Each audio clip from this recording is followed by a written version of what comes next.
Pagi itu matahari bersinar lembut menyusup di antara tirai jendela kamar sederhana namun rapi milik Nadira dan Fahri.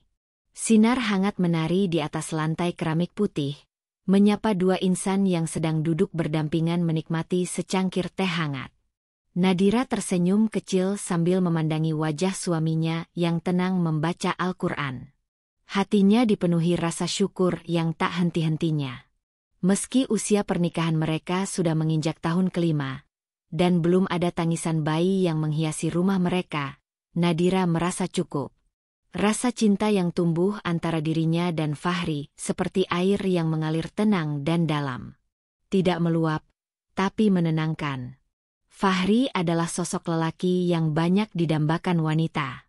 Wibawanya kuat, tutur katanya lembut, dan iman yang dia pelihara begitu tampak dalam tiap gerak-geriknya.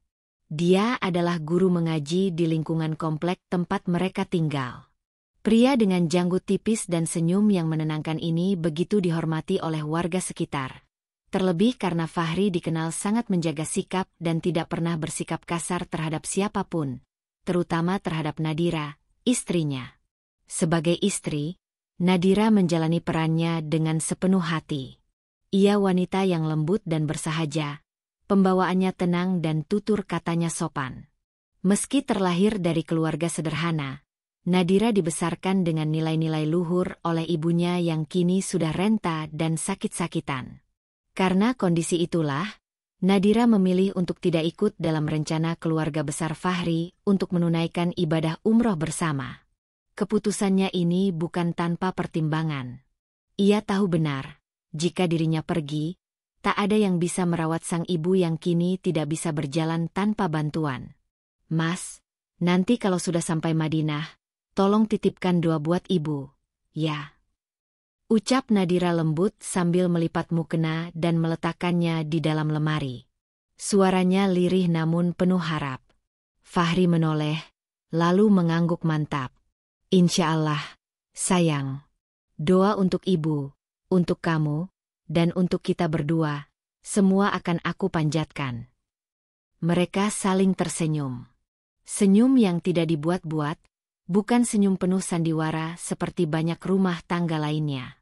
Nadira tahu bahwa dalam hidup ini, tidak semua hal bisa sempurna. Tapi selama hati mereka tetap saling terikat, maka rumah mereka akan selalu terasa seperti surga. Di hari-hari menjelang keberangkatan umroh, rumah Nadira dan Fahri dipenuhi oleh riuh suara keluarga besar Fahri yang sering datang untuk mengurus berbagai keperluan perjalanan. Ada Bu Nur, ibunda Fahri, wanita tegas namun sangat menyayangi Nadira seperti anak kandungnya sendiri. Ada pula adik-adik Fahri yang sering menginap di rumah mereka, hanya karena merasa lebih nyaman di sana. Nadira tidak keberatan. Justru ia merasa bahagia saat rumah mereka ramai oleh canda tawa keluarga. "Dir, kamu nggak ikut juga ke Tanah Suci?" tanya adik perempuan Fahri, Rina, suatu sore saat mereka berdua duduk di teras sambil membungkus oleh-oleh. Nadira tersenyum, menunduk sebentar, lalu berkata pelan, "Belum bisa, Rin. Ibu di rumah butuh dirawat. Aku belum tega ninggalin beliau terlalu lama." Rina mengangguk. Ia memahami. Bahkan Bu Nur pun sempat menasihati Nadira agar tetap di rumah saja demi merawat ibunya. "Umroh itu bisa kapan saja, Nak. Tapi berbakti ke orang tua, apalagi ibu yang sakit, itu pahala besar." "Insya Allah, Allah tahu niat kamu," kata ibu mertua Nadira saat itu. Hari demi hari berlalu. Semakin mendekati waktu keberangkatan, suasana rumah semakin sibuk. Fahri mulai membereskan koper, memisahkan perlengkapan ibadah, pakaian, dan juga oleh-oleh titipan dari teman-teman. Nadira membantu dengan senang hati. Ia tidak menunjukkan rasa sedih karena harus berpisah beberapa minggu. Meski jauh di dalam hatinya, ia menyimpan rasa rindu bahkan sebelum Fahri benar-benar berangkat. "Aku titip rumah, ya. Titip ibu juga. Dan jaga kesehatanmu," pesan Fahri di malam terakhir sebelum berangkat. Nadira mengangguk. Ia memeluk Fahri lama-lama, berusaha menahan air mata yang nyaris jatuh. Hari keberangkatan tiba. Semua keluarga berkumpul di rumah untuk berangkat bersama-sama menuju bandara. Nadira ikut mengantar hingga pintu gerbang rumah. Ia berdiri di sana, melihat mobil keluarga perlahan menjauh, membawa lelaki yang ia cintai menuju tanah suci. Sepeninggal Fahri, suasana rumah kembali sepi. Nadira mengisi hari-harinya dengan merawat ibunya, membersihkan rumah, dan sesekali menjahit pakaian pesanan tetangga. Ia memang memiliki bakat menjahit sejak kecil, dan itu menjadi hobinya yang kadang menghasilkan. Malam-malam dilalui dengan kesunyian yang hanya ditemani suara bacaan Al-Quran dari aplikasi di ponselnya. Ia selalu berdoa agar suaminya selamat, dan pulang dengan membawa berkah dari tanah suci. Di minggu pertama kepergian Fahri, komunikasi berjalan lancar. Fahri kerap mengirimkan pesan, foto, dan bahkan video call ketika sempat. Nadira bahagia melihat wajah suaminya yang bersinar penuh semangat ibadah. Ia merasa hatinya ikut ditenangkan dari kejauhan. Namun Nadira tidak tahu bahwa seiring berjalannya waktu, takdir mulai menuliskan kisah lain untuk rumah tangganya. Ia tak pernah curiga, tak pernah menyangka bahwa di balik rencana umroh yang tampak mulia, ada rahasia besar yang akan mengguncang kehidupannya kelak. Tapi untuk sekarang, Nadira memilih untuk menikmati ketenangan ini. Ia belum tahu tentang badai yang akan datang. Ia hanya istri yang setia, yang percaya bahwa cinta dan kepercayaan adalah pondasi rumah tangga. Dan dengan penuh keyakinan, ia menunggu sang suami pulang, membawa kerinduan, membawa cerita suci dari tanah haram. Ia tidak tahu bahwa sekembalinya Fahri, rumah ini tak akan pernah sama lagi. Pagi itu udara terasa lebih dingin dari biasanya. Embun masih menggantung di dedaunan halaman ketika Nadira bangun lebih awal dari biasanya. Hari itu adalah hari keberangkatan Fahri bersama keluarga besarnya ke Tanah Suci. Setelah berminggu-minggu persiapan, hari yang dinanti tiba juga. Rumah sederhana mereka sejak subuh telah ramai. Suara koper ditarik, suara sandal yang tergesa, suara panggilan ibu mertua yang mengatur barang-barang agar tak ada yang tertinggal. Semuanya bercampur menjadi satu dalam suasana yang tak bisa dibilang kacau, tapi juga bukan tenang. Nadira berusaha tenang. Sejak semalam ia menyiapkan semua keperluan Fahri. Pakaian dalam yang dilipat rapi, perlengkapan mandi, jubah, sajadah, serta catatan doa yang sempat ia tulis kecil-kecil dan selipkan di saku koper Fahri tanpa sepengetahuannya. Di sana tertulis, "Doakan aku agar menjadi istri yang dirindukan surga." Hatinya bergetar saat menuliskannya, namun ia menahan haru itu dan menyalurkannya dalam senyuman lembut. "Mas, kamu udah siap semua? Jangan sampai ada yang ketinggalan, ya," ucap Nadira sambil membantu menutup koper. Fahri tersenyum. "Insya Allah udah lengkap. Kalau ada yang ketinggalan, ya tinggal beli di sana." Nadira tertawa kecil. "Jangan kebiasaan nyari yang gampang, ya. Tapi ya sudahlah, semoga Allah mudahkan semuanya." Fahri menatap istrinya lama. Ada sinar tenang di mata Nadira yang selalu meneduhkan, yang membuatnya merasa pulang meski belum pergi. Nadira adalah rumah, tempat ia kembali dengan seluruh lelah dan harap. Dan saat ini, meski akan berjauhan, ia merasa Nadira adalah alasan utamanya untuk membawa doa ke hadapan Ka'bah. Mobil keluarga sudah siap di halaman. Semua anggota keluarga mulai memasukkan barang-barang ke dalam bagasi. Bu Nur, ibu mertua Nadira, sempat memeluk menantunya itu dan berbisik, "Doakan kami, ya, Dir. Kamu jaga rumah dan jaga ibu kamu baik-baik." "Iya, Bu." Nadira mencium tangan Bu Nur dan memeluknya sebentar. "Saya tunggu pulangnya dengan cerita-cerita indah dari Baitullah." Fahri muncul di belakang mereka, menggandeng koper dan tas ransel. Nadira menoleh. Wajah suaminya itu terlihat lelah namun bahagia. Ia mengenakan kemeja putih bersih dan celana bahan abu-abu gelap. Syal kecil berwarna krem melingkar di lehernya. Raut wajah Fahri tampak berseri, mungkin karena semangat akan berangkat ke Tanah Suci. Nadira menatapnya dalam-dalam. "Sini, Mas." Nadira membetulkan letak syal Fahri, merapikan sedikit kerah bajunya. "Jangan lupa titip 2 buat kita, ya." Fahri mengangguk. "Pasti. Aku doakan kita bisa kesana bareng suatu hari nanti." Nadira mengangguk. Hatinya ingin mengatakan, "Aku juga ingin ikut bersamamu." Tapi kenyataan bahwa ibunya masih terbaring lemah di rumah sakit membuatnya mengurungkan niat. Ia lebih memilih menjaga yang masih ada, daripada meninggalkan demi keinginan pribadi. Nadira percaya, berbakti kepada orang tua adalah jalan lain menuju surga. Perjalanan menuju bandara ditempuh dengan 2 mobil keluarga. Nadira ikut dalam mobil pertama bersama Fahri dan Bu Nur. Sepanjang perjalanan, Nadira hanya sesekali berbicara. Ia lebih banyak mendengarkan cerita-cerita Fahri tentang itinerari perjalanan umroh, tentang hotel tempat mereka menginap, dan rencana untuk beribadah sebanyak mungkin. Di dalam hatinya, Nadira merasakan haru yang sulit dijelaskan.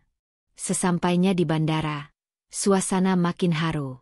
Setelah menurunkan koper, mengecek ulang tiket dan paspor, para keluarga yang tak ikut mulai berjejer untuk melepas keberangkatan. Nadira berdiri paling depan. Ia memeluk satu persatu anggota keluarga Fahri yang hendak pergi, memberikan doa dan senyuman yang tulus. Ketika tiba gilirannya memeluk Fahri, tubuhnya bergetar tanpa sadar. "Mas, jaga diri baik-baik. Jaga pandangan, jaga hati, dan jaga iman," ucap Nadira pelan di telinga suaminya. Fahri mengangguk. "Doakan aku bisa jadi suami yang lebih baik setelah pulang dari sini." Nadira tersenyum. "Amin." Mereka berpisah dengan saling melambaikan tangan. Nadira menahan air matanya, tidak ingin terlihat rapuh di hadapan keluarga suaminya. Ia ingin dikenang sebagai istri yang kuat dan ikhlas, bukan yang cengeng dan mengasihani diri sendiri. Ia berdiri di antara kerumunan keluarga yang lain, menyaksikan Fahri dan yang lainnya masuk ke ruang tunggu hingga akhirnya tak tampak lagi. Setelah semua berlalu, Nadira kembali ke rumah dengan hati yang setengah kosong. Malam pertama tanpa Fahri terasa aneh. Ia tak terbiasa tidur tanpa mendengar lantunan ayat suci dari bibir suaminya yang biasanya menjadi pengantar tidur mereka. Ia duduk di pinggir ranjang, memeluk bantal Fahri yang masih menyimpan sedikit aroma tubuhnya. Ia rindu, tapi ia tidak ingin mengeluh. Ia tahu ini sementara, dan semua akan kembali seperti semula. Hari-hari berikutnya, Nadira menjalani rutinitas seperti biasa. Ia bangun pagi, merawat ibunya, memasak, lalu menerima beberapa pesanan jahit dari tetangga sekitar. Ia mencoba tetap sibuk agar pikirannya tidak terlalu memikirkan Fahri yang sedang jauh. Namun tetap saja, setiap kali waktu subuh tiba, atau saat hendak tidur, pikirannya selalu terbang ke Tanah Suci. Setiap hari, ia menunggu kabar dari Fahri. Kadang Fahri mengirimkan foto-foto Masjid Nabawi, Ka'bah yang megah, atau sekadar video singkat dirinya yang sedang tawaf bersama keluarga. Di video itu, Fahri tersenyum bahagia. Nadira ikut tersenyum dari layar ponselnya, meski hatinya diam-diam merasa nyeri karena rindu yang tak bisa ia sampaikan secara langsung. "Aku rindu kamu, Mas," bisiknya pada suatu malam saat ia melihat foto Fahri sedang di depan Ka'bah. Namun belakangan, komunikasi itu mulai jarang. Fahri yang sebelumnya rajin memberi kabar setiap hari, mulai hanya muncul 2 atau 3 hari sekali. Alasannya selalu sibuk ibadah atau sinyal yang sulit. Nadira mencoba memahami, dan tidak menaruh curiga. Ia tahu ibadah di Tanah Suci butuh fokus dan waktu. Ia tidak ingin menyusahkan suaminya dengan tuntutan perhatian yang berlebihan. Meski begitu, hatinya tidak bisa bohong. Ia mulai merasa ada sesuatu yang berubah. Bukan hanya dari frekuensi pesan yang menurun, tapi juga dari nada bicara Fahri yang makin datar saat mereka video call. Tidak ada lagi senyum lebar seperti di awal. Tidak ada lagi panggilan sayang yang hangat. Tapi Nadira tetap memaklumi. "Mas pasti lelah," ujarnya sambil meyakinkan diri. Di sisi lain, Nadira tetap menjalani hari-harinya seperti biasa. Ia tak pernah menceritakan kecurigaan kecil itu pada siapapun, bahkan pada ibunya yang selalu menjadi tempat curhat. Ia takut ucapannya hanya akan menjadi fitnah, karena sejauh ini belum ada bukti apa-apa. Lagi pula, ia terlalu mencintai Fahri untuk berpikir buruk tentangnya. Namun malam demi malam, rindu itu makin menyesakkan. Ia mulai menulis surat-surat kecil dalam buku harian, seolah sedang berbicara dengan Fahri. "Mas, aku rindu. Tapi aku bahagia kamu bisa ibadah di tempat yang paling suci di dunia. Aku di sini baik-baik saja. Jangan khawatir. Aku tunggu kamu pulang, bawa cerita, dan bawa kerinduanmu kembali ke pelukanku." Di setiap tulisannya, Nadira menyisipkan doa-doa yang panjang. Ia percaya, cinta yang dilandasi oleh keikhlasan dan doa akan selalu menang melawan jarak dan waktu. Namun ia tidak tahu bahwa jauh di sana, di antara tembok-tembok suci Makkah, suaminya sedang menyembunyikan sesuatu. Sesuatu yang akan meruntuhkan seluruh keyakinan Nadira. Sesuatu yang akan menguji cinta dan kesabaran seorang istri. Untuk sekarang, Nadira hanya tahu satu hal. Ia mencintai Fahri dengan seluruh hatinya. Dan itu cukup baginya untuk terus menunggu, tanpa curiga, tanpa syarat. Sementara ia di rumah memeluk kerinduan, Fahri di tanah suci membawa rahasia. Dan kelak, ketika rahasia itu terbongkar, takdir akan berbalik. Sudah memasuki hari ke-12 sejak keberangkatan Fahri ke tanah suci bersama keluarga besarnya.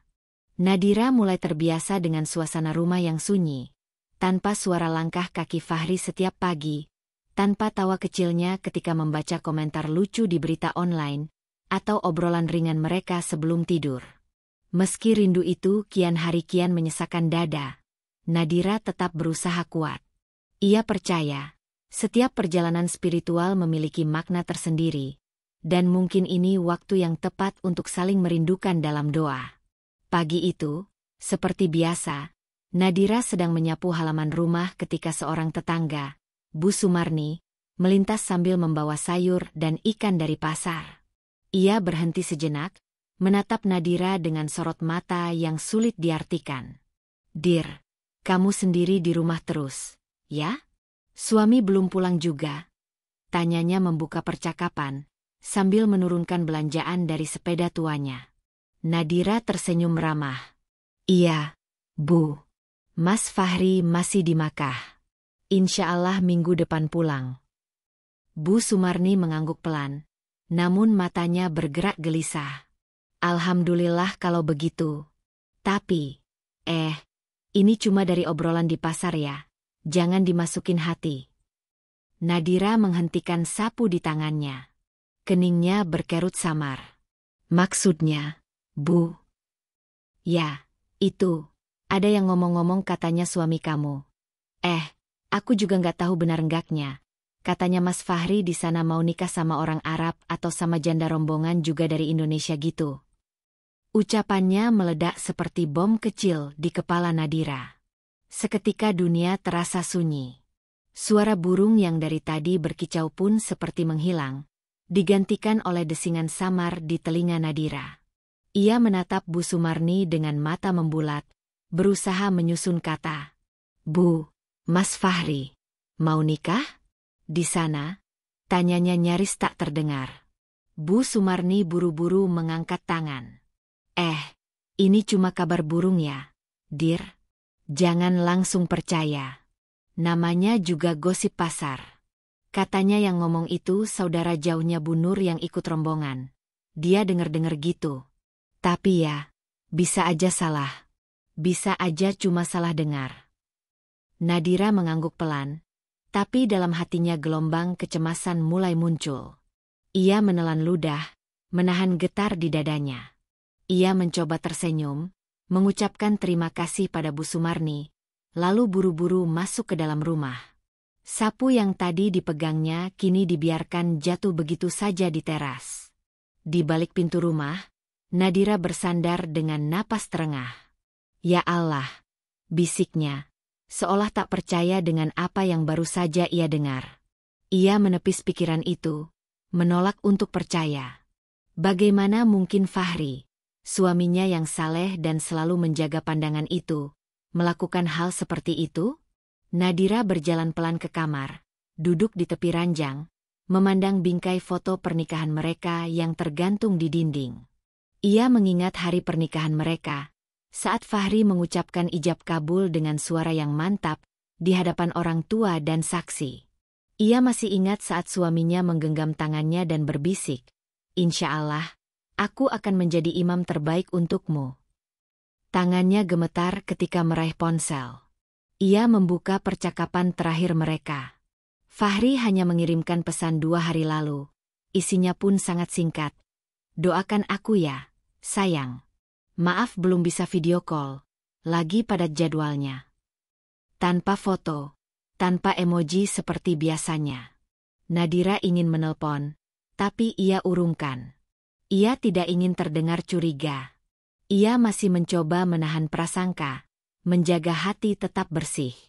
Ia berusaha meyakinkan dirinya bahwa kabar itu hanyalah gosip tak berdasar. Bisa jadi itu hanya salah paham. Atau hanya fitnah dari orang yang iri pada rumah tangga mereka. Namun, siang itu, saat sedang menjahit baju pesanan tetangga, datanglah pesan dari Rina, adik perempuan Fahri, yang membuat hati Nadira kembali berguncang. "Mbak, nanti kalau ada yang ngomong aneh-aneh, tolong jangan langsung percaya ya. Keluarga juga baru dengar katanya ada kabar aneh dari Tanah Suci. Aku juga masih cari tahu." Nadira berhenti menjahit. Benang yang baru saja ditusukkan ke kain tertahan. Ia membaca ulang pesan itu, matanya membelalak. "Ada kabar aneh dari Tanah Suci. Apa maksudnya?" Dengan hati-hati, ia membalas. "Maksudmu apa, Rin? Kabar apa?" Tapi Rina tak langsung membalas. Nadira menunggu 5 menit, 10 menit, hingga akhirnya ponselnya kembali berbunyi. Katanya Mas Fahri akan menikah siri sama seorang janda rombongan umroh dari Jawa Tengah. Tapi ini belum pasti. Aku juga belum bisa konfirmasi ke orang tua. Jantung Nadira seakan berhenti berdetak. Dada kirinya seperti diremas kuat-kuat. Sakit, perih, hancur. Ia menggeleng, air mata mulai menggenang. Namun ia masih mencoba berpikir jernih. Ini belum pasti. Belum ada bukti. Jangan langsung percaya. Jangan kalut. Nadira mengambil wudhu. Ia merasa tubuhnya lemah dan kepalanya berputar. Setelah wudhu, ia duduk di atas sajadah, lalu memejamkan mata. Tangannya gemetar saat mengangkat takbir, memulai salat 2 rakaat. Di rakaat kedua, tangisnya pecah. Ia menangis dalam sujud yang panjang. Tak ada kata, hanya isak pelan yang tertahan dalam sajadah yang mulai basah. Setelah salat, Nadira duduk lama di atas sajadah. Ia meraih Al-Quran, membacanya perlahan, berharap mendapatkan ketenangan dari setiap ayat yang ia lantunkan. Hatinya masih tak percaya. Mas Fahri, suaminya yang selama ini selalu membimbingnya dalam ibadah, yang tak pernah lalai menjadi imam salat, yang tak pernah lupa membacakan doa selepas makan, suami yang bahkan menolak bersalaman dengan wanita lain selain dirinya. Mungkinkah ia melakukan hal seperti itu? Nadira berdiri dan menuju lemari pakaian. Ia mengeluarkan sebuah kotak kecil yang sudah lama tak ia buka. Di dalamnya terdapat surat-surat cinta dari Fahri semasa mereka pacaran dulu, saat keduanya masih mahasiswa. Surat-surat itu penuh dengan janji suci, kata-kata indah tentang membangun rumah tangga Islami bersama, tentang menjadi pasangan yang tidak hanya saling mencintai di dunia tapi juga di akhirat.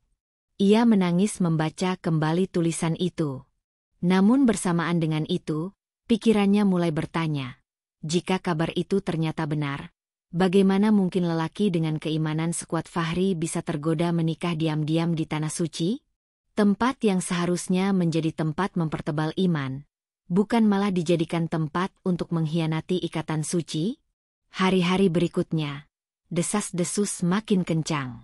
Seorang tetangga lain, Bu Hajah Ramlah, datang dengan ekspresi penuh empati.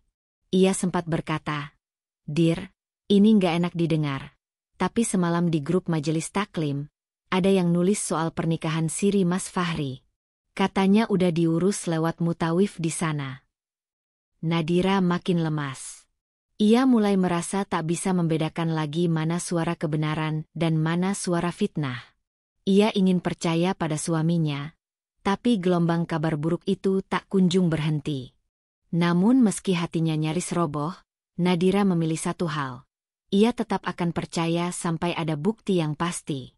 Ia tidak akan menuduh tanpa kejelasan. Ia tidak akan memaki tanpa kebenaran. Ia percaya bahwa rumah tangga mereka dibangun dengan iman dan kejujuran. "Kalau semua ini bohong, maka aku telah menjaga hatiku dari prasangka," ucap Nadira pelan pada dirinya sendiri di depan cermin. Namun jika semua itu ternyata benar, maka Nadira akan siap menjadi wanita yang tidak lagi hanya berdiri di belakang suaminya. Ia akan berdiri tegak, dengan harga diri dan kehormatan yang tidak bisa dibeli dengan air zam-zam ataupun cincin emas dari Makkah. Hari demi hari berlalu. Nadira tetap tersenyum di depan ibunya. Ia tetap menjalankan rutinitas rumah tangga seperti biasa. Tapi di dalam dirinya, ada perang batin yang tidak diketahui siapapun. Perang antara kepercayaan dan pengkhianatan. Antara harapan dan kenyataan. Antara cinta dan luka. Ia hanya berharap, saat pintu rumah itu kembali diketuk oleh Fahri kelak, ia akan mendapat jawaban dari semua tanda tanya yang kini menggerogoti hatinya. Karena saat itu tiba, Nadira bukan lagi istri yang hanya bisa menunggu dan berharap. Ia akan menjadi wanita yang siap berdiri, dengan keputusan dan keberanian di tangannya. Dan siapapun yang menyakitinya, akan merasakan bagaimana rasanya bersujud, bukan karena cinta, tapi karena penyesalan. Hari ke-17 sejak Fahri berangkat ke Tanah Suci.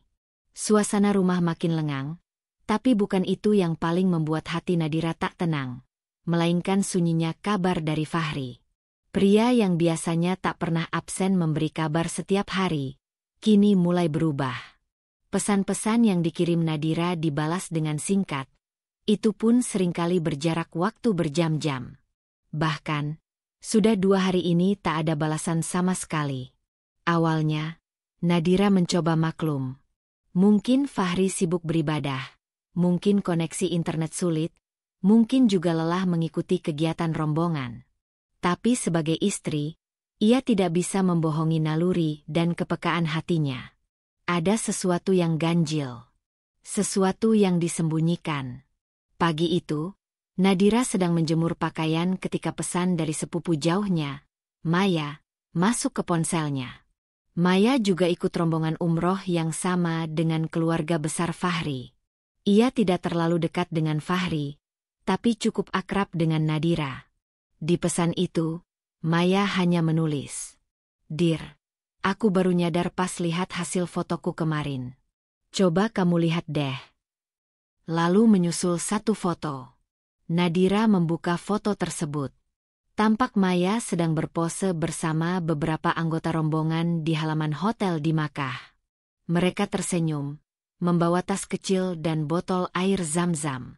Tapi bukan Maya atau yang lain yang membuat dada Nadira seketika sesak, melainkan sosok Fahri yang terlihat di kejauhan, berjalan di antara rombongan, bersama seorang wanita. Wanita itu tidak berhijab panjang seperti umumnya jamaah, tapi mengenakan gamis dan kerudung krem yang simpel. Ia tertawa, menunduk, lalu menoleh ke Fahri yang juga tersenyum. Jarak mereka terlalu dekat untuk hanya sekadar, kebetulan berjalan berdekatan. Hati Nadira berdesir. Wanita itu bukan bagian dari keluarga mereka. Ia bahkan tidak mengenal wajah itu. Bukan adik, bukan sepupu. Lalu siapa? Tangan Nadira gemetar saat memperbesar foto. Meski blur, ekspresi wajah Fahri jelas menunjukkan kenyamanan, bukan sekadar basa-basi atau interaksi biasa.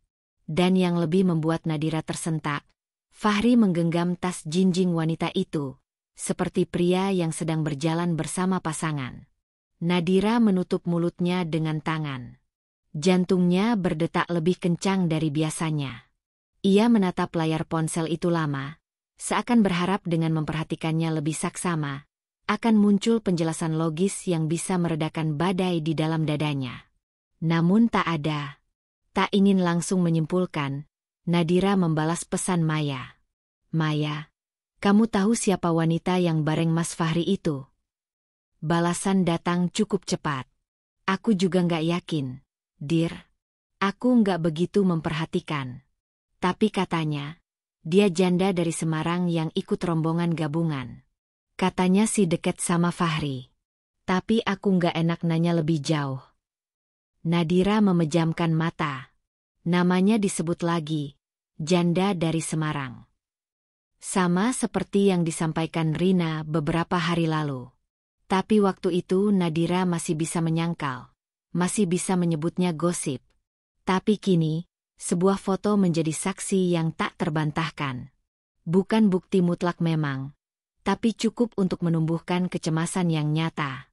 Dengan hati-hati, Nadira membuka galeri ponselnya, memperbesar foto itu kembali, dan menyimpannya dalam folder khusus.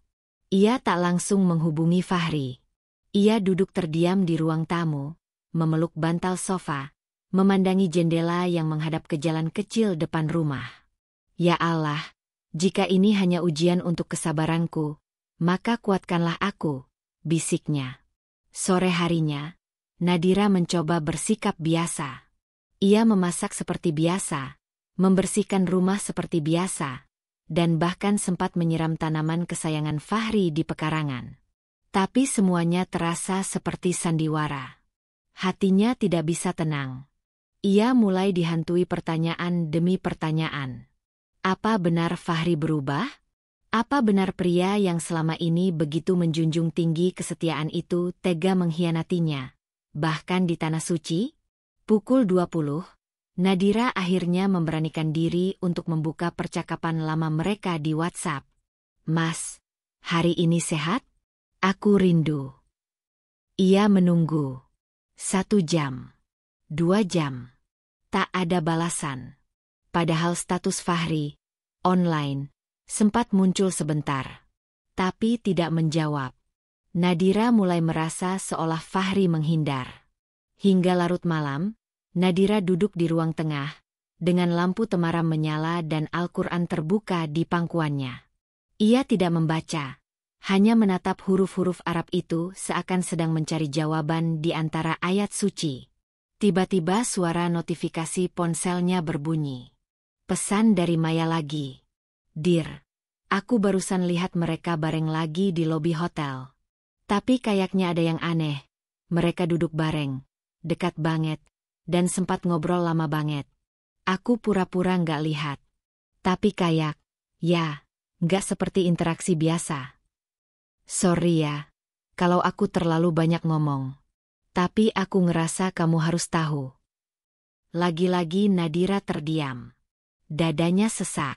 Kali ini bukan hanya karena sakit, tapi karena kepastian mulai datang, sedikit demi sedikit, dalam bentuk petunjuk-petunjuk kecil yang terasa seperti petunjuk dari langit. Ia tidak ingin menjadi istri yang curiga. Tapi kenyataan yang berdiri di depan matanya terlalu keras untuk diabaikan. Ini bukan hanya gosip, bukan hanya kabar burung, tapi foto dan kesaksian orang yang bisa dipercaya. Malam itu, Nadira sujud lama. Lebih lama dari biasanya. Di dalam sujudnya, ia menangis pelan. Ya Allah, jika hatiku mulai hancur karena pengkhianatan yang belum kulihat langsung, maka sembuhkanlah ia dengan kuasa MU. Jika ini jalanmu untuk menunjukkan siapa dia sebenarnya, maka aku ridha. Tapi jika ini hanya ujian keimanan, maka lindungilah aku dari prasangka buruk. Setelah berdoa, Ia bangkit dan menulis sebuah catatan kecil di buku hariannya. Kalau dia memang berubah, maka biarlah aku menjadi wanita yang tidak melawan dengan caci maki, tapi dengan ketegasan yang lembut. Tapi kalau semua ini salah paham, maka semoga aku masih bisa menatapnya tanpa luka yang dalam. Esok paginya, Nadira bangun lebih awal dari biasanya. Ia membersihkan rumah lebih detail, seperti sedang bersiap menyambut tamu penting. Padahal, tak ada siapapun yang akan datang hari itu. Tapi baginya, merapikan rumah adalah salah satu cara menjaga waras ketika hatinya sedang berantakan. Sore harinya, satu pesan masuk dari Fahri. Akhirnya, maaf baru bisa balas. Aku agak kurang enak badan kemarin. Doain ya, sebentar lagi udah mulai tawaf perpisahan. Insya Allah 3 hari lagi kami pulang. Nadira membaca pesan itu berulang-ulang. Tidak ada rasa rindu dalam kalimat itu. Tidak ada, sayang. Tidak ada, aku kangen. Tidak ada pertanyaan tentang kabarnya.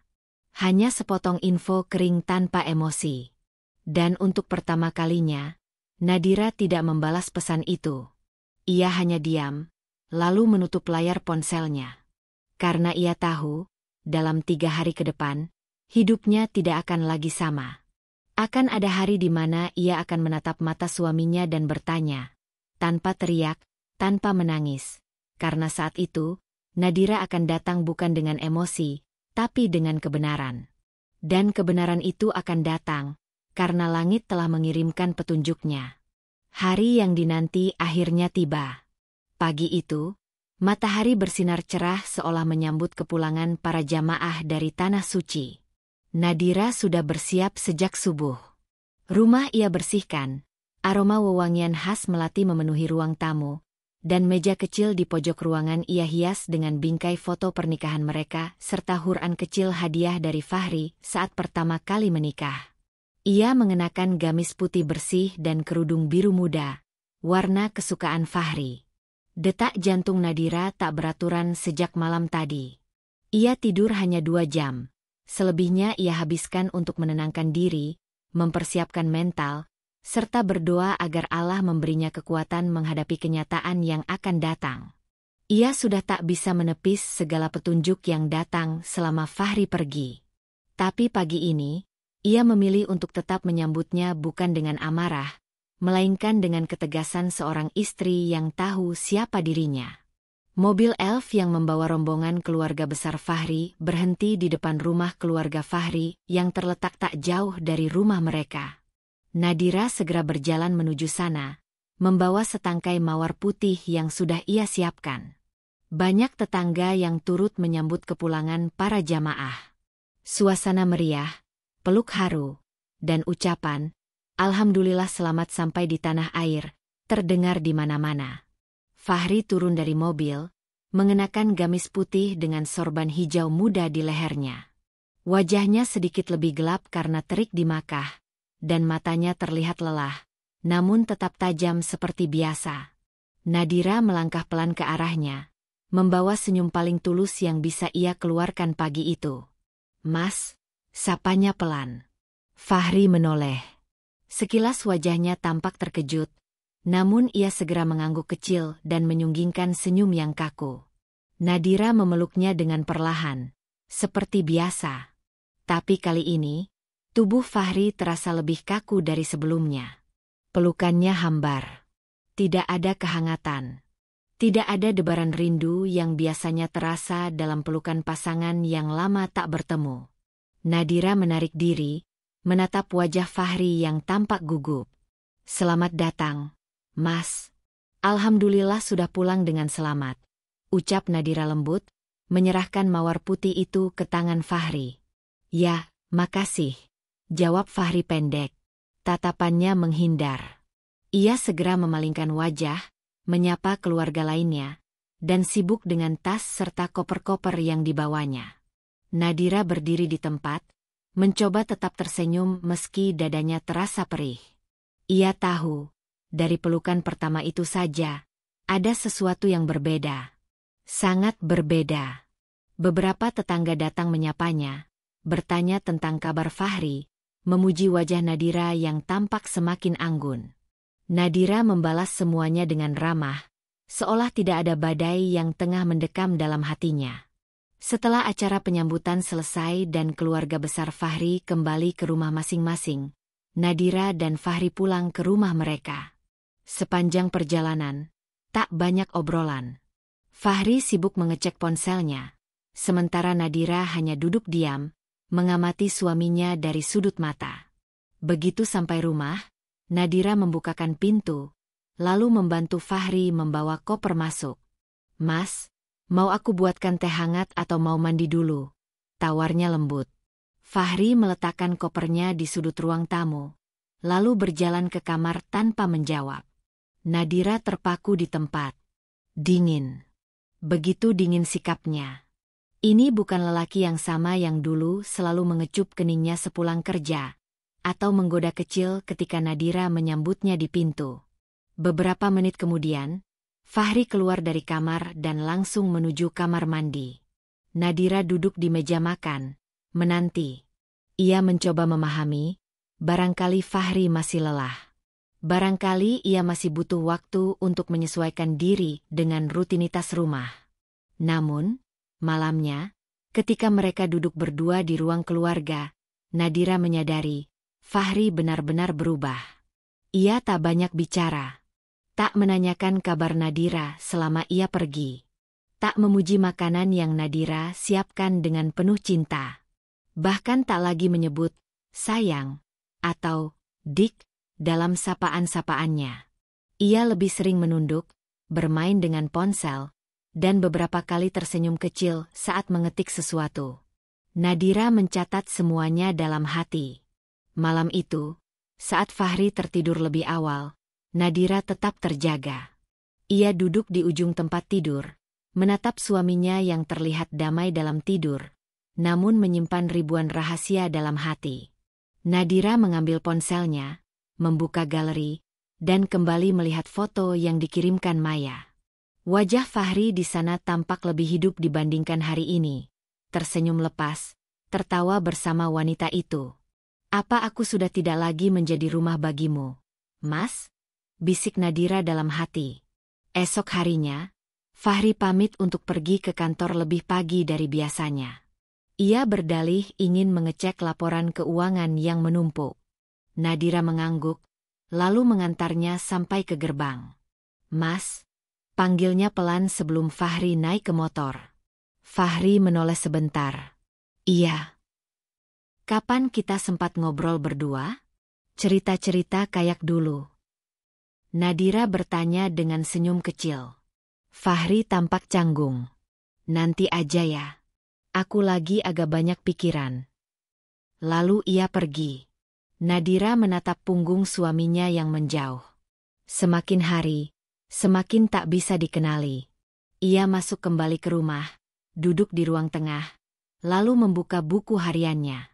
Di sana, ia menulis, "Hari ini aku semakin yakin. Bukan tubuhnya yang jauh, tapi hatinya. Tapi aku belum akan bertanya. Aku ingin melihat sampai sejauh apa dia berani menyembunyikan semuanya."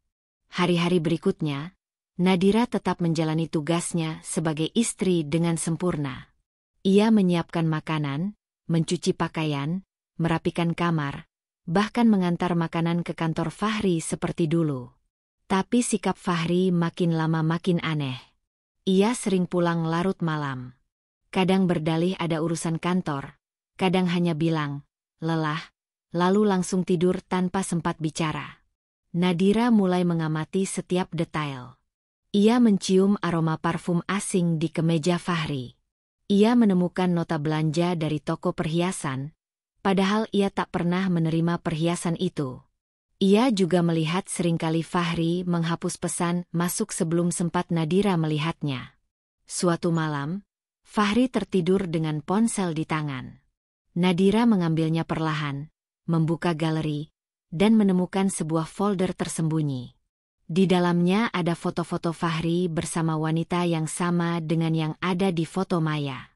Beberapa foto mereka berada di dalam ruangan, beberapa lagi di restoran hotel. Ada satu foto yang membuat tangan Nadira bergetar. Fahri memegang tangan wanita itu, dengan ekspresi yang sama seperti dulu saat ia menggandeng tangan Nadira di taman setelah ijab kabul. Air mata Nadira jatuh tanpa suara. Ia menutup galeri, mengembalikan ponsel Fahri, lalu bangkit menuju dapur. Ia membuka keran, mencuci wajahnya, menenangkan diri. Ia menatap cermin kecil di atas wastafel. Sudah cukup, Nadira. Kau tidak butuh pengakuan lagi. Kebenaran sudah terlihat. Keesokan harinya, Nadira memutuskan untuk menghadapinya. Tapi bukan dengan amarah. Bukan dengan air mata.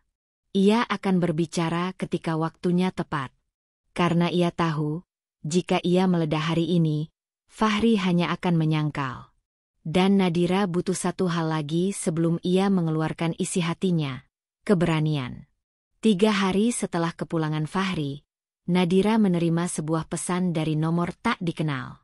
Mbak Nadira, mohon maaf kalau saya lancang. Nama saya Ibu Ratna. Saya orang tua dari Laila, wanita yang belakangan ini dekat dengan suami Anda saat umroh. Saya merasa perlu menyampaikan sesuatu. Nadira tak sanggup melanjutkan bacaannya saat itu juga. Ia memejamkan mata. Nama itu, Laila. Nama yang selama ini belum sempat ia ketahui. Dan kini, datang bukan dari gosip, bukan dari asumsi, tapi dari ibunya sendiri. Nadira tahu, waktunya sudah dekat. Waktu untuk membuka semua yang selama ini ditahan dalam diam. Ia tidak akan menangis lagi. Tidak akan mempertanyakan, mengapa aku? Karena ia bukan lagi istri yang hanya bisa menunggu dan berharap. Ia akan menjadi wanita yang berdiri dengan harga diri. Yang menerima kenyataan, lalu memilih jalannya sendiri. Dan suaminya, suami yang pulang dari tanah suci dengan hati yang najis oleh pengkhianatan, adalah pria yang akan menghadapi kejatuhannya sendiri. Karena telah menyia-nyiakan wanita yang selama ini mencintainya sepenuh jiwa. Sudah seminggu sejak Fahri kembali dari tanah suci. Sejak itu pula, Nadira berusaha menjalani perannya seperti biasa, meski hatinya setiap hari seakan dibakar rasa curiga yang perlahan berubah menjadi kepastian. Ia tidak lagi mencari-cari alasan untuk Fahri. Sikapnya yang berubah dingin, tatapan kosongnya setiap kali menatap Nadira, hingga tawa kecilnya yang hanya muncul saat berbicara di telepon sembunyi-sembunyi. Semuanya adalah pecahan kaca kebenaran yang siap melukai siapa saja yang menyentuhnya. Pagi itu, rumah Nadira dan Fahri dalam keadaan sepi. Fahri baru saja berangkat ke kantor. Nadira baru selesai mencuci pakaian, dan niatnya ingin merapikan koper Fahri yang masih tergeletak di pojok kamar. Sudah beberapa hari koper itu belum tersentuh. Fahri selalu beralasan, nanti saja, ada beberapa barang penting yang belum sempat aku sortir.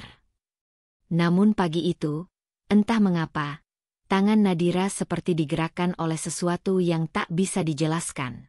Sebuah dorongan yang membuatnya tanpa sadar membuka resleting koper itu, dan mulai membongkar isinya satu persatu. Ia mengeluarkan baju-baju gamis milik Fahri, beberapa tas kecil, botol air zam-zam, sajadah, dan beberapa bingkisan oleh-oleh.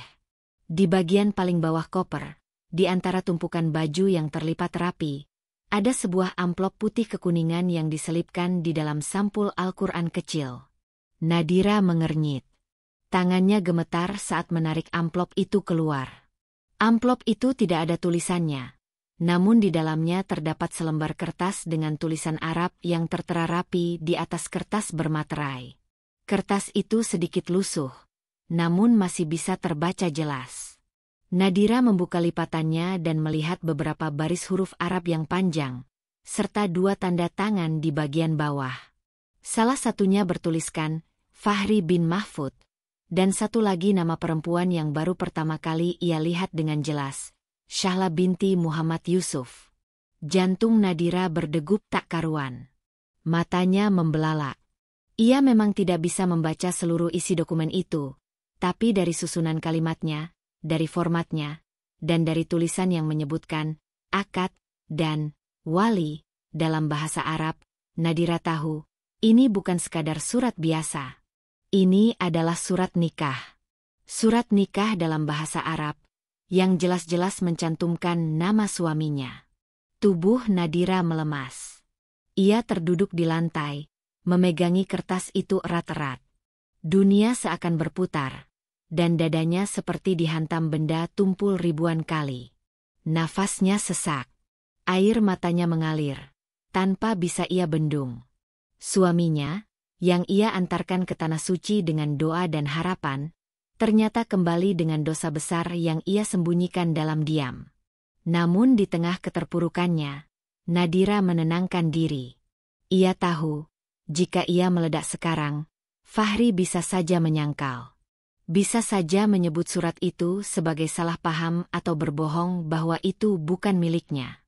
Maka Nadira berdiri. Ia menyeka air matanya. Ia menyimpan surat itu ke dalam map transparan, lalu meraih ponselnya dan menghubungi seseorang yang ia percaya, Ustaz Malik, guru ngaji langganan keluarga mereka yang juga fasih berbahasa Arab. Siang itu, Nadira duduk di ruang tamu rumah Ustaz Malik. Wajahnya pucat. Tangannya gemetar saat menyerahkan surat itu ke hadapan sang ustaz. Maaf, Ustaz, saya mohon bantuan. Bisa tolong bantu saya terjemahkan surat ini? Saya curiga ini surat nikah suami saya. Ustaz Malik membaca dengan seksama, matanya mengerutkan dahi, lalu mengangguk perlahan. Ini memang surat nikah, Bu Nadira. Surat pernikahan dalam bahasa Arab. Tempat pernikahannya di Madinah. Tanggalnya, 2 hari sebelum rombongan umroh pulang ke Indonesia. Jadi, Mas Fahri menikah di sana. Suara Nadira nyaris tak terdengar. Ustaz Malik menatapnya dengan iba. Iya, Bu. Ini sah. Secara hukum agama, ini surat nikah siri. Namanya Syahla binti Muhammad Yusuf. Dari catatan ini, beliau janda, dan menikah dengan wali yang diwakilkan. Nadira menutup mulutnya, menahan isak. Tubuhnya bergetar. Tangisnya pecah, tapi tetap ia bendung di hadapan sang ustaz. Ia tidak ingin terlihat lemah, meski saat ini rasanya jiwanya hancur berkeping-keping. Terima kasih, Ustaz, ucap Nadira dengan suara serak, lalu bangkit. Nadira, panggil Ustaz Malik dengan lembut. Apa kamu ingin saya bantu berbicara dengan suami kamu? Nadira menggeleng pelan. Belum, Ustaz. Saya masih butuh waktu. Tapi terima kasih. Setidaknya sekarang saya tahu saya tidak gila. Saya tidak salah menilai.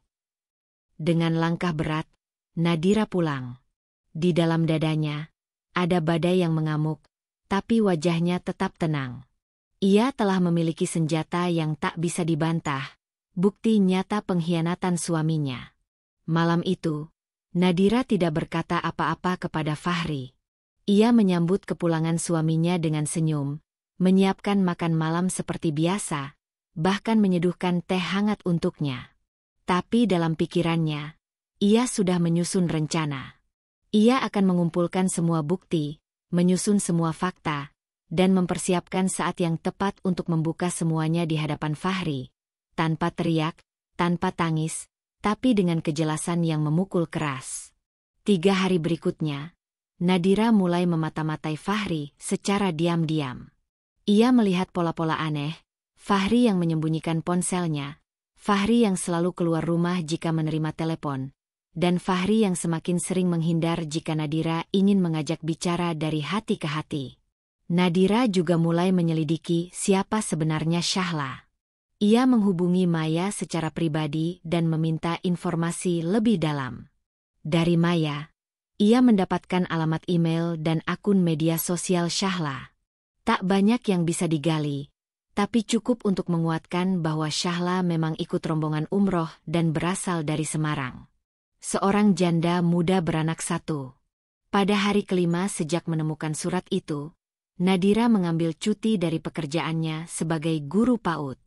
Ia duduk di ruang tengah, menuliskan semua isi hatinya dalam sebuah surat panjang. Ia mencurahkan setiap luka, setiap pertanyaan yang selama ini membayangi, dan setiap perasaan dikhianati oleh orang yang paling ia percaya.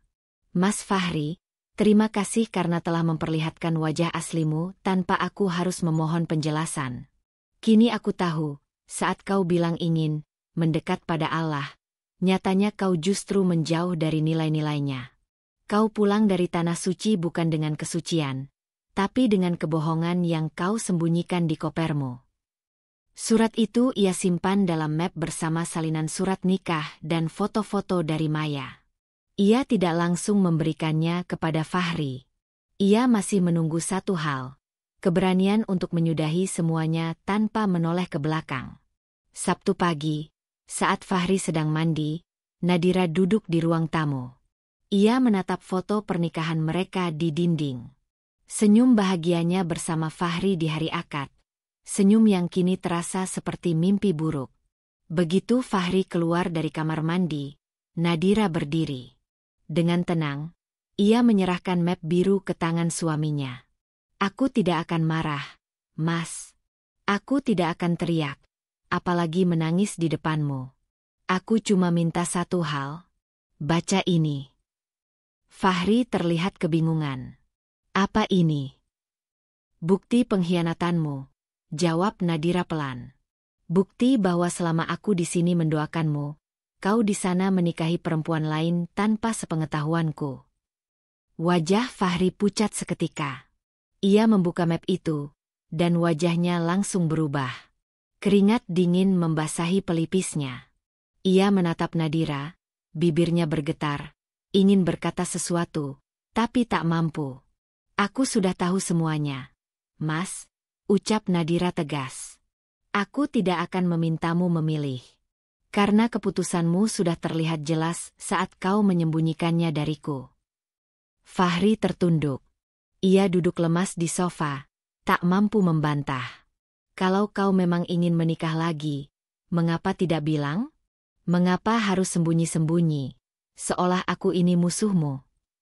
Nadira melangkah ke arah pintu, lalu menoleh sebentar.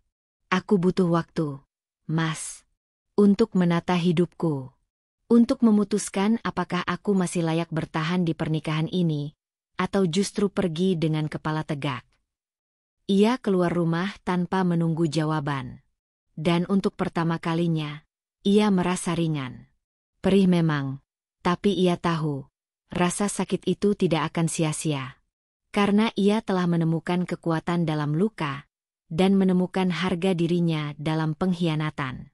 Hari itu, langit tampak mendung.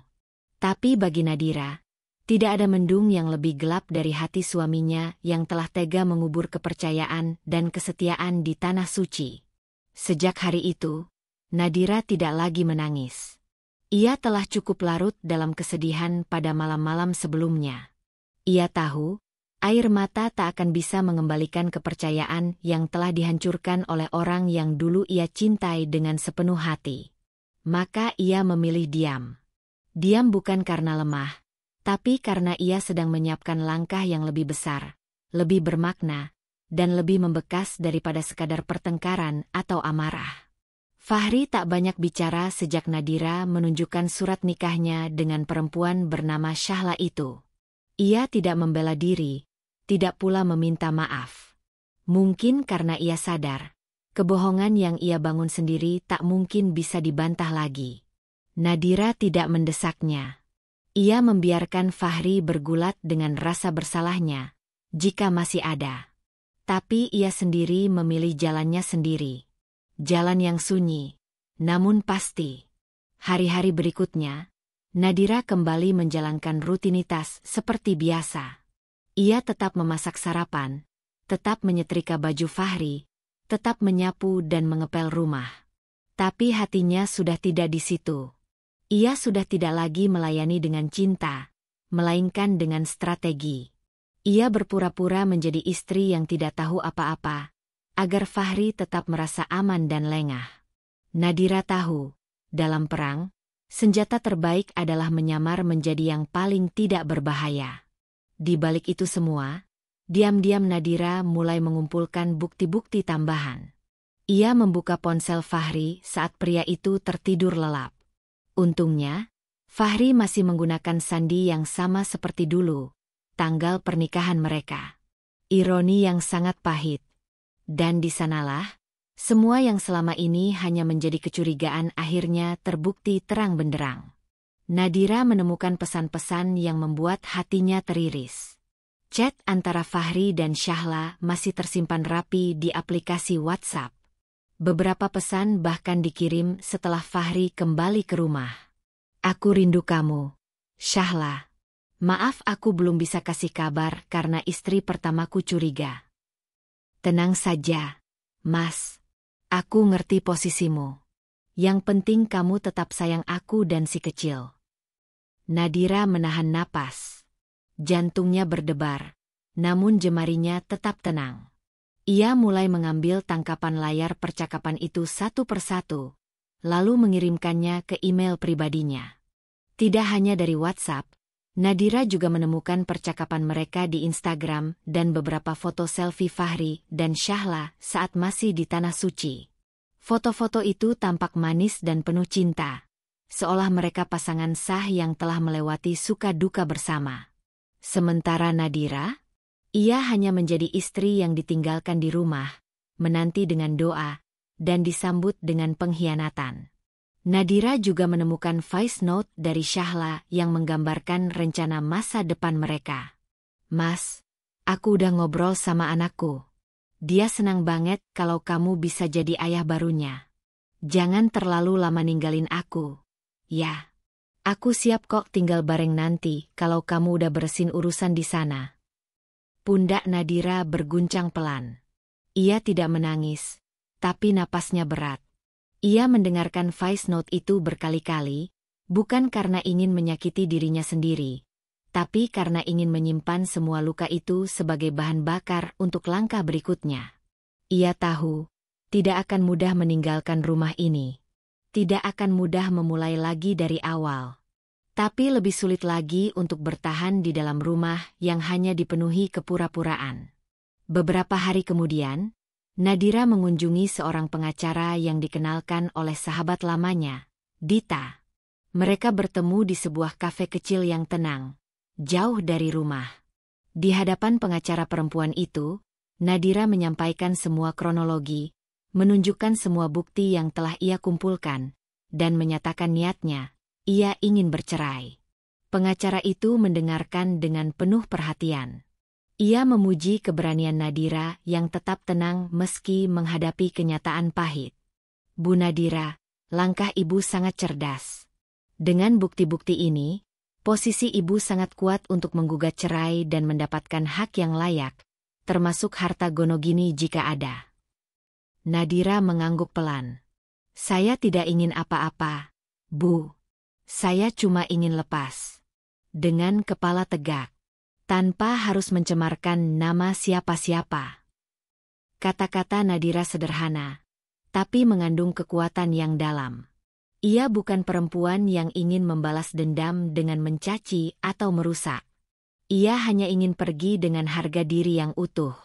Karena ia tahu, nilai dirinya tidak ditentukan oleh perlakuan suaminya, tapi oleh bagaimana ia mempertahankan martabatnya di tengah badai. Malam itu, Nadira kembali ke rumah seperti biasa. Fahri menyapa seadanya, lalu sibuk dengan ponselnya. Nadira hanya diam, duduk di pojok ruang tamu sambil menyulam kain yang belum selesai sejak sebulan lalu. Dari balik ekor matanya, ia melihat Fahri tersenyum kecil saat membuka ponsel, lalu segera pergi ke kamar dengan ekspresi terburu-buru. Nadira hanya tersenyum miring. Ia tahu, pria itu sedang menghubungi Syahla. Tapi ia tidak peduli lagi. Semua rasa telah mati. Yang tersisa hanyalah eksekusi dari keputusan yang telah ia bangun dengan kesabaran. Keesokan harinya, Nadira menemui mertuanya, Bu Sulastri. Wanita tua itu memang sering ikut campur, tapi ia tetap ibu dari suaminya, dan Nadira tetap ingin menjaga etika. Bu, ucap Nadira lembut saat mereka duduk di dapur. Jika suatu hari saya memutuskan untuk pergi, saya harap ibu bisa memahami. Saya tidak akan membawa masalah ini kemana-mana. Saya hanya ingin hidup yang damai. Bu Sulastri menatap Nadira dengan kening mengernyit. Maksudmu apa, Nadira? Kenapa ngomong begini? Saya cuma ingin memberitahu lebih dulu, bahwa mungkin, dalam waktu dekat, saya akan menggugat cerai Mas Fahri. Menggugat cerai? Suara Bu Sulastri meninggi. Kamu ini kenapa? Fahri itu laki-laki baik. Nadira, kamu jangan lebay. Nadira tidak membalas. Ia hanya tersenyum kecil. Baik atau tidak, saya tidak akan berdebat soal itu, Bu. Saya cuma minta doa dari ibu, agar saya tetap kuat menjalani keputusan ini. Lalu ia berdiri, pamit, dan meninggalkan ibu mertuanya yang terdiam di dapur dengan wajah terkejut. Nadira tahu, kabar ini akan sampai ke telinga Fahri sebelum malam. Tapi itu tidak masalah. Semua memang harus segera terbuka. Ia tidak bisa terus hidup di bawah bayangan dusta. Dan benar saja, malamnya Fahri mengamuk. Ia membanting pintu kamar, membentak Nadira, dan menuduhnya terlalu jauh mencampuri urusannya. Kamu diam-diam pergi ke pengacara? Kamu nyari-nyari catku? Ini rumah tangga kita. Nadira, kamu nggak berhak buka semua itu tanpa izinku. Nadira menatapnya tanpa gentar. Matanya tajam, namun tetap tenang. Aku memang diam, Mas. Tapi bukan berarti aku bodoh. Aku tahu semua kebohonganmu sejak aku buka koper itu. Tapi aku nggak mau menghadapinya dengan teriakan atau air mata. Aku memilih menghadapinya dengan fakta, dengan bukti, dan dengan langkah yang terukur. Fahri membuang napas, wajahnya merah padam. Jadi kamu mau pisah? Aku ingin hidup dengan tenang, Mas. Kalau kamu ingin menjalani hidupmu dengan perempuan lain, silakan. Aku tidak akan menghalangi. Tapi jangan harap aku akan terus bertahan di pernikahan yang hanya menyisakan dusta. Fahri terdiam. Untuk pertama kalinya, ia benar-benar bungkam. Nadira melangkah pergi dari ruangan itu, meninggalkan pria yang dulu ia cintai. Dan sejak malam itu, Nadira mulai mempersiapkan segala dokumen perceraian. Ia memindahkan beberapa barang pribadinya ke rumah orang tuanya, dengan alasan ingin membantu merawat ayahnya yang sedang sakit. Satu persatu, ia lepaskan kenangan, baju pengantin yang dulu ia simpan, foto-foto mereka yang tergantung di dinding, hingga surat cinta Fahri di awal pernikahan. Semua ia bakar pelan-pelan di halaman belakang. Bukan karena benci, tapi karena ia ingin membersihkan dirinya dari sisa-sisa luka yang mengendap terlalu lama. 1 bulan kemudian, Nadira berdiri di depan pengadilan agama dengan pakaian sederhana namun anggun. Wajahnya bersih, tanpa riasan mencolok. Di tangannya, map berisi dokumen perceraian yang lengkap. Di belakangnya, Fahri berjalan tertunduk, tanpa suara. Ketika hakim bertanya apakah ia yakin dengan keputusannya, Nadira menjawab tegas. Saya sudah mempertimbangkan semuanya, Yang Mulia. Dan saya yakin, ini adalah jalan terbaik bagi kami berdua. Putusan dibacakan. Nadira dan Fahri resmi berpisah. Tidak ada pelukan, tidak ada air mata.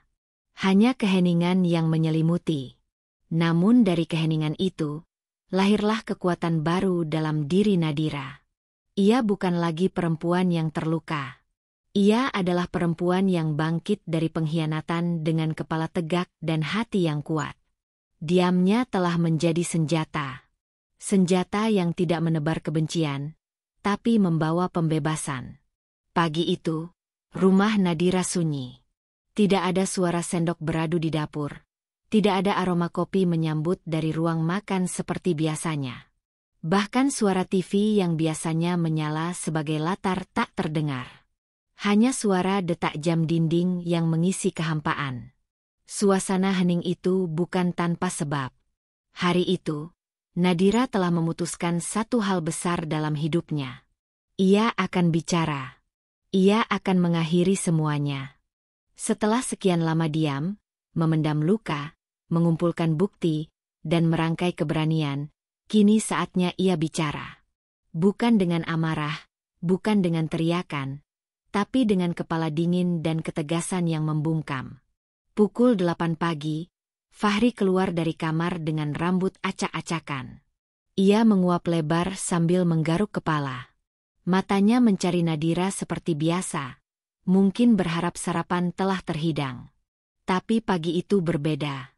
Di ruang tamu, Nadira telah duduk menunggunya. Wajahnya tenang, matanya lurus menatap ke arah Fahri yang tampak terkejut melihat istri yang biasanya sibuk di dapur kini duduk diam, dengan map coklat di pangkuannya. Map itu bukan sembarang map. Di dalamnya, ada bukti dari semua pengkhianatan yang selama ini Fahri sembunyikan. "Mas, duduk sebentar. Kita perlu bicara," ucap Nadira tenang. Fahri mengernyit, merasa ada yang tak beres. Namun ia menuruti. Ia duduk di hadapan Nadira, tanpa suara, tanpa ekspresi. Nadira membuka map itu perlahan, lalu menyodorkan beberapa lembar kertas. "Aku akan langsung ke inti.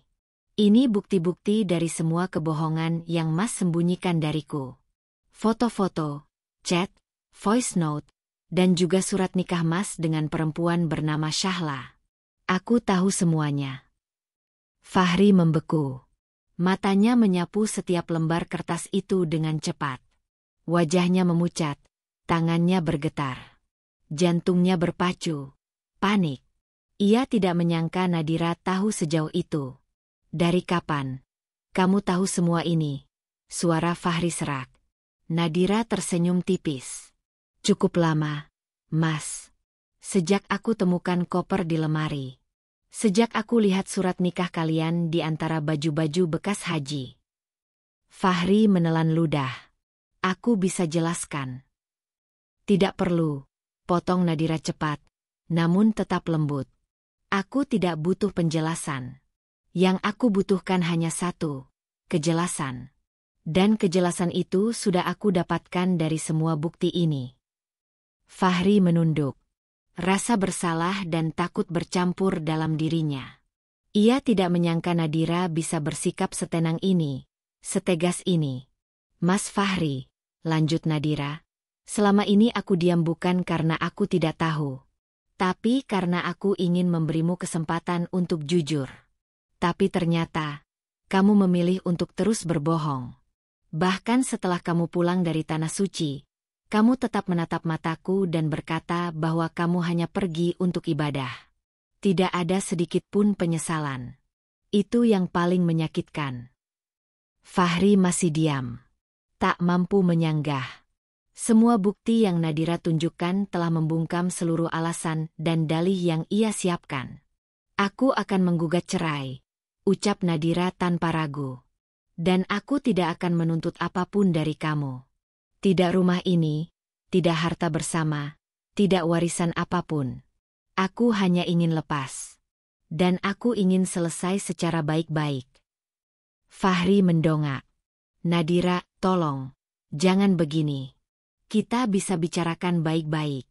Aku hilaf. Hilaf itu sekali, Mas. Tapi kalau dilakukan berulang kali dengan kesadaran penuh, itu bukan hilaf. Itu pilihan."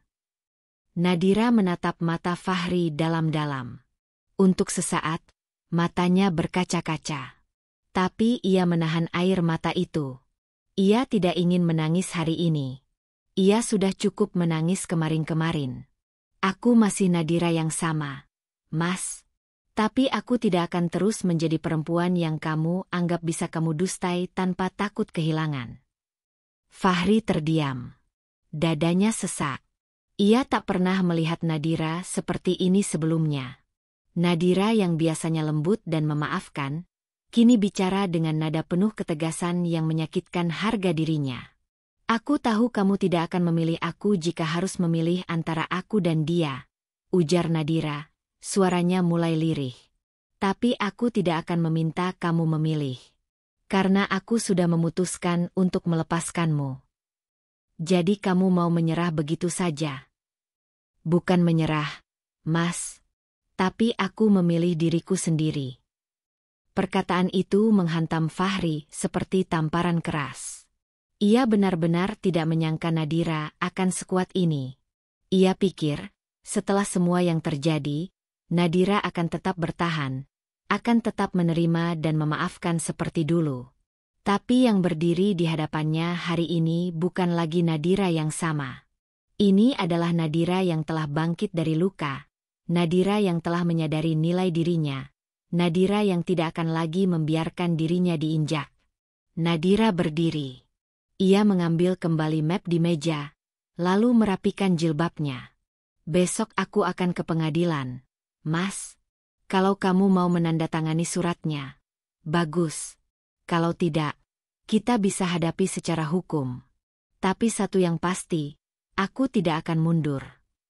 Fahri menatap Nadira yang berjalan meninggalkannya. Napasnya tersengal. Ia ingin berkata, ingin mengejar, tapi mulutnya terkunci. Ia tahu, untuk pertama kalinya, Nadira benar-benar telah pergi. Mungkin secara fisik belum, tapi hatinya telah jauh meninggalkan Fahri sejak lama. Hari-hari setelah itu menjadi sunyi bagi Fahri. Rumah yang dulunya hangat dengan kehadiran Nadira kini terasa dingin dan sepi. Tidak ada lagi suara tawa, tidak ada aroma masakan dari dapur, tidak ada lagi langkah kaki Nadira yang dulu membuat rumah ini hidup. Kini semuanya kosong. Fahri mencoba menghubungi Syahla, namun entah mengapa ia justru merasa jengah. Perempuan yang dulu membuatnya begitu tergila-gila, kini terasa asing.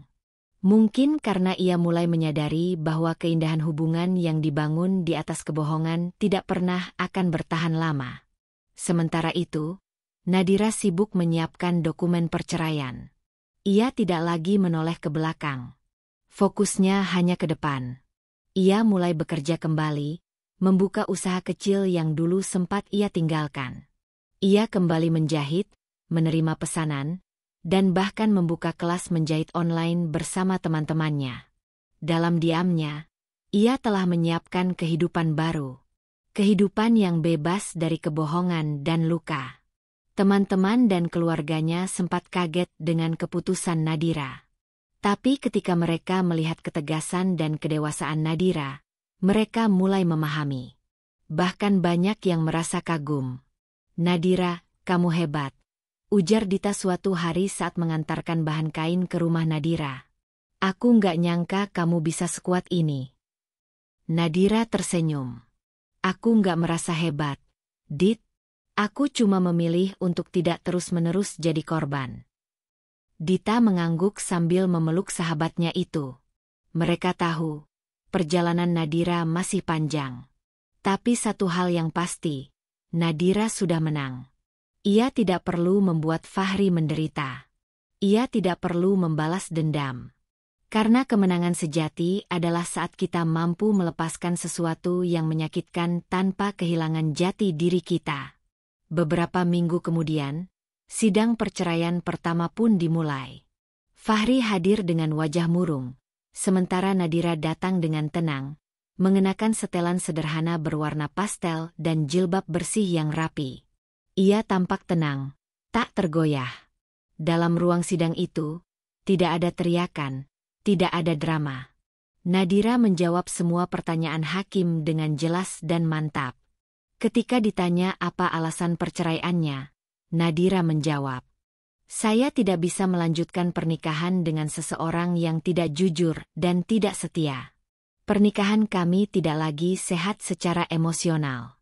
Saya memilih berpisah demi kebaikan saya sendiri, dan juga agar suami saya bisa menjalani kehidupan yang ia pilih tanpa harus berbohong lagi." Jawaban itu membuat hakim mengangguk pelan. Bahkan beberapa orang yang hadir di ruang sidang tampak terkesan. Fahri tidak berkata apapun. Ia hanya menunduk, menandatangani berkas saat diminta. Begitulah akhirnya. Nadira menutup bab pernikahannya dengan kepala tegak dan hati yang tenang. Ia tidak membawa luka itu kemana-mana. Ia tinggalkan di tempat yang memang sudah tidak pantas ia huni lagi. Beberapa bulan kemudian, Nadira telah membangun kehidupannya yang baru. Usaha jahitnya berkembang pesat. Ia bahkan membuka toko kecil di dekat rumah orang tuanya. Wajahnya kini bersinar. Ia kembali menjadi perempuan yang penuh semangat, penuh karya, dan penuh harapan. Ia tidak lagi dikenal sebagai istri Fahri. Ia kini dikenal sebagai Nadira yang mandiri dan inspiratif. Sementara Fahri, ia hanya bisa memandangi foto-foto masa lalu yang tak akan pernah kembali.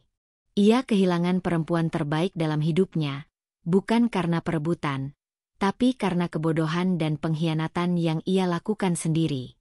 Dan ketika Fahri mencoba menghubungi Nadira lagi untuk meminta maaf, pesan itu hanya dibaca tanpa dibalas.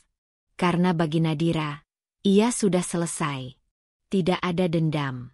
Tidak ada benci. Hanya diam. Diam yang telah menjadi penutup bagi kisah yang dulu ia jaga sepenuh hati. Kini ia bicara, dan saat ia bicara, semuanya selesai. Perceraian antara Nadira dan Fahri berlangsung lancar, tanpa banyak perdebatan, tanpa tarik ulur harta gono gini, tanpa saling menyalahkan di ruang sidang. Semua dijalani Nadira dengan hati yang lapang. Ia datang dengan tujuan jelas, menutup lembaran lama dan memulai bab baru dalam hidupnya. Keputusan untuk berpisah bukan hal mudah, tapi juga bukan sesuatu yang membuatnya menyesal. Justru, sejak saat itu, beban di hatinya terasa terangkat. Ia merasa lebih ringan, lebih damai, dan lebih bebas dari kebohongan yang selama ini menjeratnya dalam rumah tangga penuh kepalsuan. Hari-hari pasca putusan cerai menjadi awal dari kebangkitan Nadira. Ia menyewa sebuah rumah kecil yang tidak jauh dari rumah orang tuanya.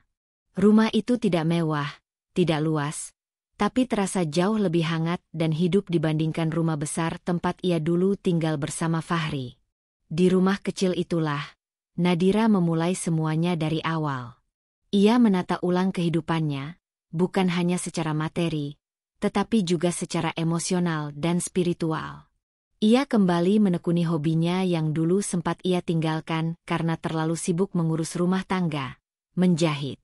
Nadira memang menyukai dunia busana sejak lama. Sejak masih gadis, ia sering membuat sketsa rancangan sendiri. Namun ketika menikah, semua itu seolah terhenti. Fahri tidak pernah mendukung keinginannya untuk bekerja atau berkarya di luar rumah. Ia lebih suka Nadira hanya fokus di dapur dan ruang tamu, menjadi istri penurut yang hanya bertugas menyambutnya pulang kerja. Kini, Nadira punya kendali penuh atas hidupnya sendiri. Ia mulai menerima pesanan dari tetangga-tetangga sekitar, menjahit gamis sederhana, mukena, bahkan baju anak-anak. Ia menyulap ruang tengah rumah kontrakannya menjadi ruang kerja. Mesin jahit tua milik ibunya ia bersihkan dan gunakan kembali. Berbekal promosi dari mulut ke mulut dan unggahan sederhana di media sosial, usaha Nadira perlahan tumbuh. Ia tidak hanya menjual baju jadi, tetapi juga membuka preorder untuk busana muslim khusus dengan desain yang bisa dikustom. Sementara itu, kehidupan Fahri berjalan sangat berbeda. Setelah perceraian, ia pikir semuanya akan baik-baik saja. Ia pikir bisa melanjutkan hidup dengan Syahla, istri sirinya, dan hidup tenang. Namun yang terjadi justru sebaliknya. Keluarganya marah besar ketika tahu Fahri menikah secara sembunyi-sembunyi, bahkan tanpa seizin dan sepengetahuan Nadira saat mereka masih terikat dalam pernikahan sah. Nama baik keluarga mereka tercoreng. Apalagi ayah Fahri dikenal sebagai tokoh masyarakat yang sangat menjunjung tinggi nilai agama dan kehormatan. Kini, semua orang mencibir. Tidak sedikit yang mengatakan bahwa Fahri hanyalah pria pengecut, tidak berani bertanggung jawab terhadap istri sahnya, dan tega menyakiti wanita sebaik Nadira. Ibunya, yang dulu begitu dekat dengan Nadira, bahkan sempat menangis di hadapan Fahri. Ibu nggak habis pikir kamu tega nyakitin Nadira. Dia itu bukan cuma menantu, tapi sudah seperti anak kandung sendiri. Kamu kehilangan wanita terbaik dalam hidupmu, Fahri. Ucapan ibunya menusuk. Fahri hanya bisa terdiam. Dalam hatinya, ia tahu ibunya benar. Namun semua sudah terlambat. Nadira telah pergi. Bukan hanya pergi secara fisik, tapi juga secara hati. Tak ada lagi tempat baginya untuk kembali. Syahla pun ternyata tidak seperti yang ia bayangkan. Wanita itu sering menuntut macam-macam, cemburuan, dan tidak mandiri seperti Nadira. Bahkan saat Fahri mencoba membandingkan sedikit saja, Syahla akan marah besar dan menyulut pertengkaran. Rumah tangga yang baru dibangunnya justru penuh dengan masalah. Apalagi, sekarang Fahri harus menanggung sendiri beban ekonomi karena Syahla tidak mau bekerja dan pengeluaran rumah tangga makin membengkak. Di sisi lain, usaha Nadira justru makin berkembang. Ia memberanikan diri menyewa ruko kecil di pusat kota dan membuka butik sederhana yang diberi nama Dira Muslim Wear. Awalnya, hanya ada 2 pegawai yang membantunya menjahit dan menerima pesanan.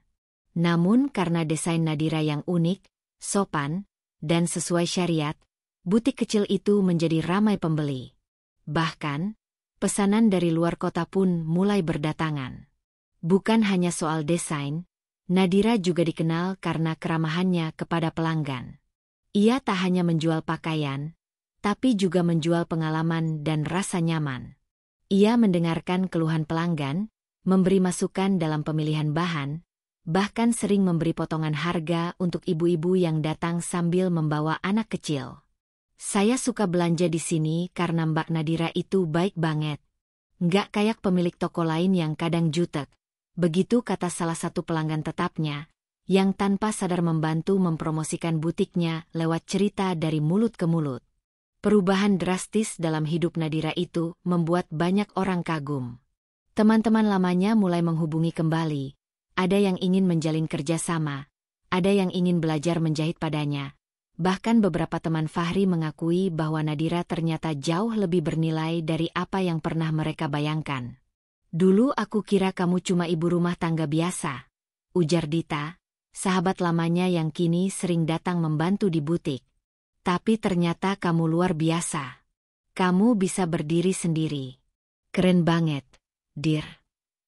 Nadira hanya tersenyum. Aku juga nggak nyangka, Dit, kalau ternyata semua luka bisa jadi kekuatan kalau kita mau bangkit. Setiap hari, Nadira bangun dengan semangat baru. Ia tidak lagi dihantui masa lalu. Bahkan, ketika suatu waktu ia melihat Fahri secara tak sengaja di pasar, Nadira hanya tersenyum kecil lalu berlalu begitu saja. Ia tidak perlu lagi marah atau dendam. Karena kepergiannya dari kehidupan Fahri adalah keputusan terbaik dalam hidupnya. Di sisi lain, tekanan dari keluarga besar membuat Fahri makin tertekan. Ayahnya meminta agar ia bertanggung jawab dan segera mengurus perceraian dengan Syahla. Kamu bukan anak kecil, Fahri. Kalau mau hidup enak, jangan pakai cara haram. Nadira sudah sangat sabar selama ini. Kamu tidak pantas menyakitinya, ucap ayahnya dengan nada tajam. Fahri tidak bisa membantah. Setiap malam, ia hanya duduk termenung, menatap langit-langit rumah kontrakan barunya bersama Syahla. Rumah itu sempit, jauh dari rumah besar yang dulu ia tinggali bersama Nadira. Di dalam rumah itu, ia tidak menemukan kedamaian, hanya pertengkaran dan penyesalan. Fahri bahkan sempat mencoba menghubungi Nadira melalui pesan. Ia menulis panjang lebar, meminta maaf, mengungkapkan bahwa ia menyesal telah menghancurkan rumah tangga mereka, dan berharap suatu saat bisa memperbaiki hubungan walau hanya sebagai teman. Namun pesan itu hanya dibaca oleh Nadira. Tidak dibalas. Baginya, masa lalu sudah dikubur rapi. Tidak perlu digali lagi. Tidak ada gunanya membangun kembali sesuatu yang sudah retak dan hancur oleh pengkhianatan.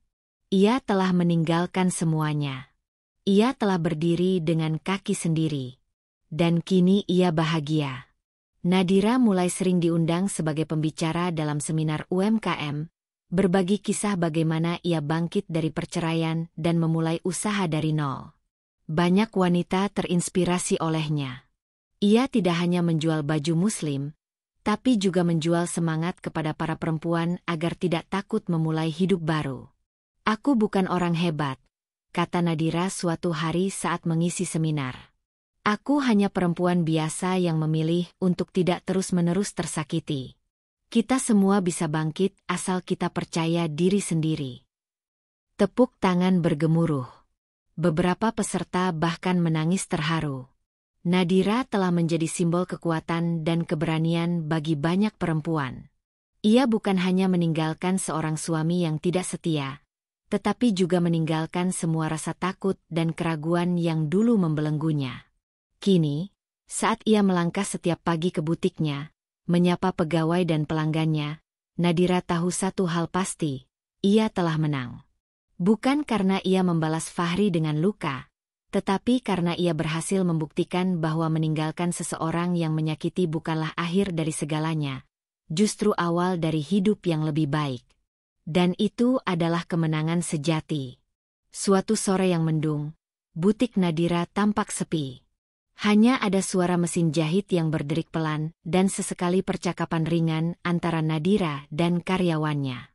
Hari itu Nadira sengaja tidak menerima banyak pesanan karena ingin meluangkan waktu untuk mengecek hasil desain terbaru yang akan diluncurkan dalam koleksi Ramadan mendatang.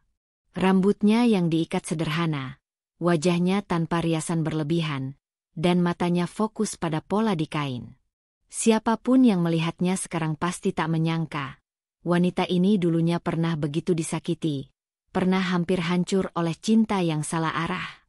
Tiba-tiba, suara bel pintu berbunyi. Nadira menoleh dengan santai, menyangka itu pelanggan seperti biasa. Tapi tubuhnya sontak membeku sesaat ketika matanya menangkap sosok yang sudah lama tidak ia lihat dari dekat, Fahri. Fahri berdiri dengan tubuh yang jauh berbeda dari terakhir kali Nadira melihatnya. Tidak lagi rapi, tidak lagi bersih. Kemejanya kusut, wajahnya tampak lebih tirus, dan kantung mata menghitam menandakan kurang tidur yang parah. Ada lelah dan penyesalan dalam sorot matanya, tapi juga harap yang begitu jelas saat menatap Nadira. Nadira, ucapnya pelan, hampir seperti bisikan. Aku minta waktu sebentar. Nadira tetap berdiri di balik meja kasir, tidak melangkah maju, namun juga tidak mengusir. Ia mengangguk pelan. Silakan bicara. Tapi cepat saja. Aku sedang bekerja. Fahri menelan ludah. Matanya menatap ruangan butik itu, memperhatikan kain-kain yang tertata rapi, desain-desain yang tergantung di papan, bahkan papan nama, Dira Muslimwear, yang terpampang anggun di dinding. Semua pencapaian ini, dibangun dari luka yang ia torehkan sendiri. Aku datang bukan untuk menambah luka, suara Fahri gemetar. Aku hanya ingin minta maaf. Dari lubuk hati terdalam. Nadira diam. Ia tidak menunjukkan emosi, tidak tersenyum, tidak menangis. Hanya mendengarkan. Aku sadar, setelah kau pergi, semuanya runtuh. Rumah tangga baruku hancur, hubunganku dengan keluarga memburuk, dan aku kehilangan segalanya. Tapi yang paling menyakitkan adalah kehilanganmu. Nadira, aku baru sadar, kau bukan sekadar istri. Kau adalah rumah. Kau cahaya. Dan aku, bodohnya, lebih memilih lilin murahan yang cepat padam. Kata-kata itu tak menggoyahkan Nadira sedikitpun. Ia tetap berdiri tenang. Ia telah mendengar banyak permintaan maaf sebelumnya, tapi kali ini, ia merasa tak perlu menjawab dengan panjang lebar. Ia hanya ingin mendengarkan sampai selesai. Fahri melangkah maju, kemudian tiba-tiba menekuk lutut. Ia bersujud di lantai butik, tepat di hadapan Nadira. Suara napasnya terdengar berat, seperti orang yang sudah menahan emosi terlalu lama. Aku mohon, kembalilah, Nadira. Berikan aku satu kesempatan lagi. Aku tahu aku tak pantas, tapi aku benar-benar menyesal. Aku bersujud di hadapanmu bukan untuk merendahkan diri, tapi karena aku sadar aku telah menghancurkan wanita paling mulia dalam hidupku. Aku tidak bisa hidup tanpa bayanganmu. Aku tidak bisa tidur tanpa mengingat wajahmu. Aku rindu semuanya. Suasana butik menjadi hening. Karyawan Nadira di ruangan belakang sempat mengintip, namun Nadira memberi kode dengan tangannya agar tidak mendekat. Ia ingin menyelesaikan ini sendiri. Dengan langkah pelan, Nadira beranjak dari balik meja dan berdiri di hadapan Fahri yang masih bersujud. Hatinya tenang, tidak lagi terombang-ambing oleh luka masa lalu. Ia melihat sosok Fahri, bukan dengan benci, tapi juga tidak dengan cinta seperti dulu. Ia melihatnya sebagai cermin dari perjalanan hidupnya yang dulu penuh luka, dan sekarang sudah sembuh. Fahri, ucap Nadira lembut namun tegas, aku sudah memaafkanmu. Bahkan sejak kita resmi bercerai, aku tidak menyimpan dendam padamu. Aku tidak ingin hidup dalam kebencian. Tapi, maaf, aku tidak akan kembali. Fahri mengangkat wajahnya perlahan. Matanya merah dan basah. Tapi, kenapa? Nadira? Aku sudah berubah. Aku ingin memperbaiki semuanya. Nadira menatapnya, dengan tatapan yang begitu dewasa dan mantap. Aku tahu kau berubah. Tapi bukan berarti aku harus kembali. Aku tidak membencimu, Fahri. Aku hanya memilih untuk mencintai diriku sendiri lebih dari mempertahankan seseorang yang tak setia. Kalimat itu jatuh seperti air hujan di atas tanah kering. Menyentuh, namun juga menyadarkan. Fahri hanya bisa menunduk. Kata-kata Nadira bagai palu terakhir yang mengetuk peti kenangan mereka. Ia tahu, selamanya tak akan bisa mengembalikan Nadira ke dalam hidupnya. Nadira menghela napas panjang, lalu berkata, dulu aku berpikir cinta berarti bertahan. Tapi sekarang aku tahu, cinta juga berarti melepaskan. Apalagi kalau cinta itu menyakitkan. Aku ingin hidup damai. Dan damai itu tidak bisa aku dapatkan kalau kembali padamu. Fahri perlahan berdiri, meski tubuhnya lemas. Matanya tidak lagi berharap. Ia tahu jawabannya mutlak. Bolehkah aku mendoakanmu dari jauh? Tanyanya pelan. Nadira tersenyum tipis. Doa tak pernah salah arah. Tapi jangan berharap aku kembali. Lanjutkan hidupmu, Fahri. Bangkitlah sebagai pria yang lebih baik, bukan untukku, tapi untuk dirimu sendiri. Fahri mengangguk pelan, lalu melangkah pergi. Langkahnya berat, namun ia tahu, Nadira tidak akan membuka pintu masa lalu lagi. Dan itu bukan karena ia jahat. Justru karena Nadira kini terlalu baik untuk kembali ke luka yang sama. Setelah pintu tertutup, Nadira berdiri di tengah ruangan, memandang sekeliling. Ia mengelus dada. Bukan karena sakit, tapi karena lega. Ia telah menyelesaikan satu siklus yang menghantuinya.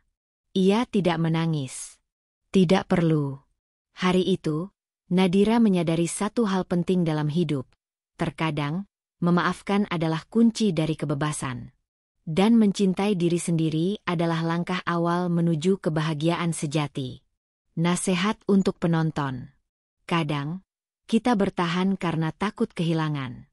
Kita memaafkan bukan karena lupa, tapi karena ingin damai.